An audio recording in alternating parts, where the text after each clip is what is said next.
بسم اللہ الرحمن الرحیم۔ امریکی صدر ڈونلڈ ٹرمپ اب سے چند گھنٹوں بعد امریکی وقت کے مطابق دوپہر 4 بجے وائٹ ہاؤس میں اپنے یوکرینی ہم منصب ولادیمیر زیلنسکی اور دیگر یورپی رہنماؤں سے ملاقات کرنے والے ہیں۔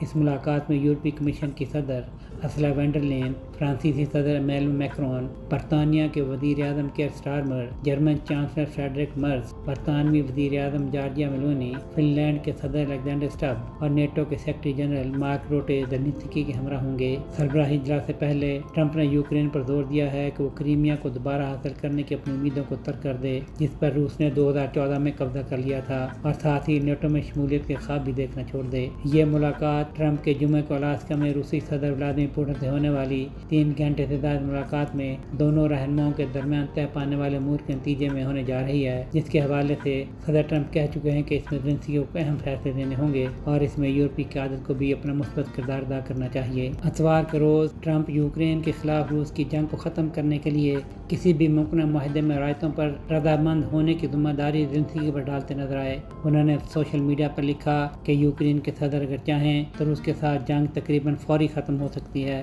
یا وہ جنگ جاری رکھ سکتے ہیں۔ انہوں نے لکھا کہ یاد رکھو یہ کیسے شروع ہوا تھا، کچھ چیزیں کبھی تبدیل نہیں ہوتی۔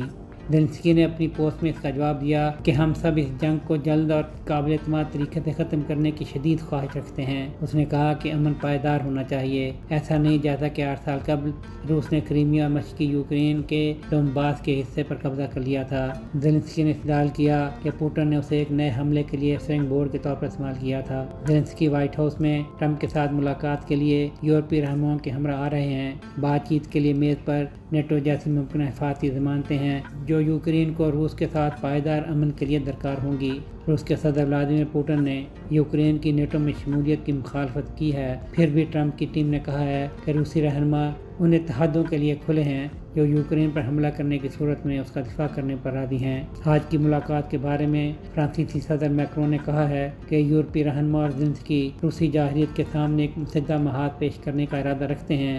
انہوں نے کہا کہ اگر ہم آج روس کے سامنے کمزوری کا مظاہرہ کرتے ہیں تو مستقبل کے تنازعات کی بنیاد رکھ رہے ہیں۔ سہیل شہریار، پاک نیوز۔